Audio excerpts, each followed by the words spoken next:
ভিডিওটি স্কিপ না করে দেখতে থাকো। গাঁঠি কচু দিয়ে চিংড়ি মাছের এই রেসিপিটি আমি কেমন করে করলাম, চলো দেখে নাও। গাঁঠি কচু আর চিংড়ি মাছ দিয়ে তরকারি করব, সেই জন্য নিয়ে নিয়েছি আমি গাঁঠি কচু, আর এই যে নিয়েছি চিংড়ি মাছ।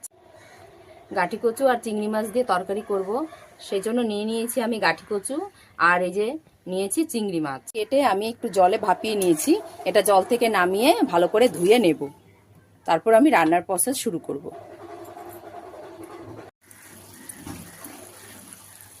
গাঁঠি কচু রান্না করার জন্য চিংড়ি মাছটা আমি এখানে নুন হলুদ দিয়ে আমি তেল দিয়ে ভেজে নিচ্ছি। কড়াই আমার গরম হয়ে গেছে, এবার আমি দিয়ে দেবো তেল। তেল গরম হয়ে গেছে, এবার দিয়ে দেবো আমি শুকনো লঙ্কা তেজপাতা, দিয়ে দেবো জিরে। মশলাটা একটু ভাজা ভাজা করে নেব। এবার দিয়ে দেবো গাঁঠি কচু,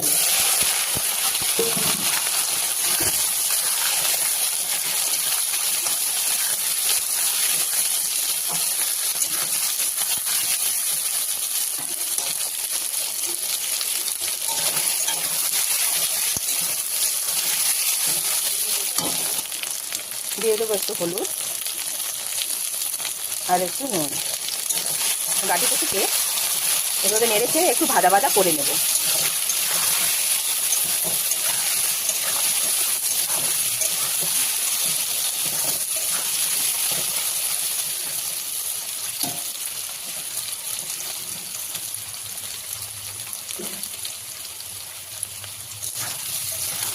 এই রেসিপিটি রান্না করে খেয়ে দেখবেন বন্ধুরা, মাছ মাংস থেকেও চিংড়ি মাছ দিয়ে গাঁঠি কচু রান্নাটা খুবই ভালো লাগবে।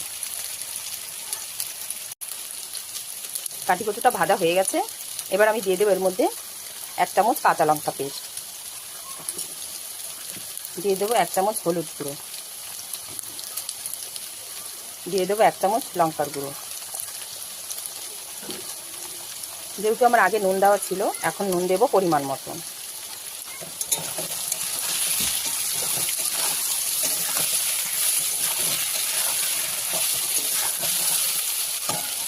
দিয়ে দেবো টমেটো, এটা আমি সেদ্ধ হয়ে গেলে পরে ভেঙে দেবো।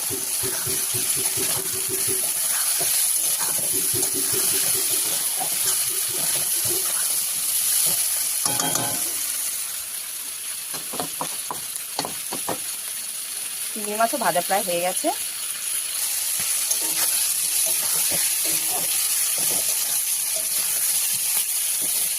গাঁঠি কচু মশলার সাথে আমার কষানো হয়ে গেছে,